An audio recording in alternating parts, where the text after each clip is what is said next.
Hi friends, welcome to KV channel. இன்றைக்கி mango jelly தான் செய்ய போகிறோம். 2 கிளிமூக்கு மாங்காய் எடுத்திருக்கேன். அது தோலை சீவிட்டு சின்ன சின்ன பீஸாக கட் பண்ணி குக்கரில் போட்டு ஒரு 2 விசில் விட்டு எடுத்துக்கலாம். இது முழுகிற அளவுக்கு தண்ணி விட்டால் போதும். 2 விசில் விட்டாலே நல்லா மாங்காய் பஞ்சு மாதிரி வெந்துடும். அவ்வளோதான், நல்லா வெந்துருச்சு. இது ஆறட்டும், மிக்சியில் போட்டு அரைச்சிக்கலாம். ஒரு கடாயில் ஒரு 1/2 டம்ளர் தண்ணி விட்டு 1 கிலோ மாங்காய் எடுத்திருக்கேன் நான், அதனால் 1/2 கிலோ சர்க்கரை எடுத்திருக்கேன்.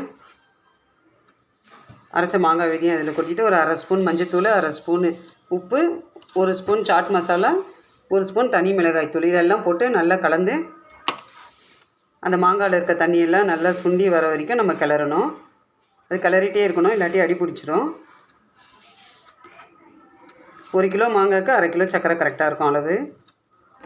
இது நல்லா சுண்டி வந்துருச்சு. ஒரு தட்டில் எண்ணெய் தடவிட்டு நம்ம அந்த ஜெல்லி எடுத்து இதில் கொட்டிக்கலாம்.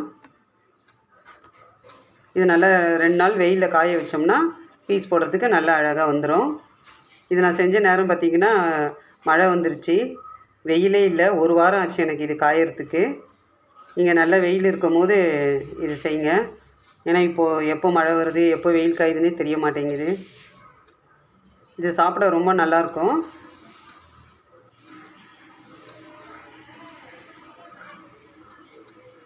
அவ்வளோதான், அழகாக பீஸ் அழகாக வந்துருச்சு. கையில் ஒட்டாமல் நல்லா காஞ்சி நல்லா வந்திருக்கு. இந்த வீடியோ பிடிச்சிருந்தா ஒரு லைக் பண்ணுங்கள். சப்ஸ்கிரைப் பண்ணாதவங்க சப்ஸ்கிரைப் பண்ணுங்கள். அடுத்த வீடியோவில் பார்க்கலாம். பாய்.